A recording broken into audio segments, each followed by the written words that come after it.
Bonjour et bienvenue pour ce tutoriel sur le secret des cils parfaitement recourbés avec Marie-Mé et Stéphane. Bonjour!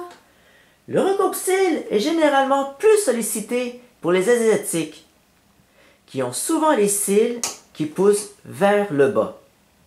Il en est de même pour les sourcils, dont les poils poussent vers les bas, et étant peu abondants, l'application de maquillage dans ceux-ci peut être bienvenue.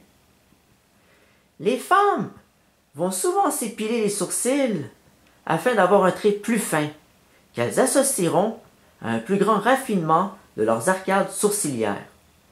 Mais un trait trop fin peut aussi donner l'illusion d'être un peu plus vieille que celles qui les garderont un peu plus épais.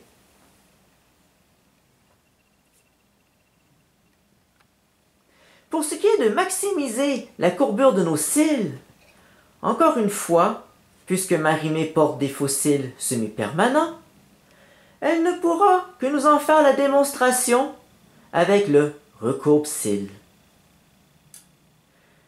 Ainsi, il faut se servir du recourbe-cils une première fois à la base de ses cils avant de répéter l'action un peu plus haute en le relevant de façon à intensifier la courbe en position inversée.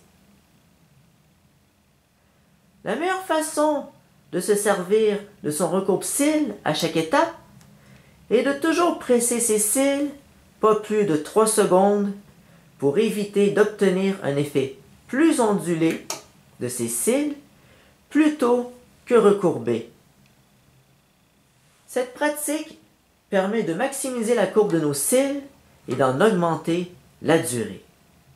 L'idée de chauffer son recourbe-cils avec un sèche-cheveux au préalable peut être mise de côté.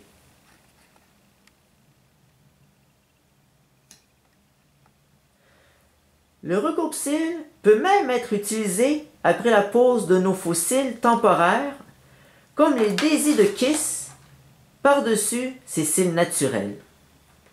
L'usage du recourbe-cils peut aussi être utile pour certaines qui portent des lunettes et qui sont parfois ennuyées par leurs cils qui se frottent contre les verres.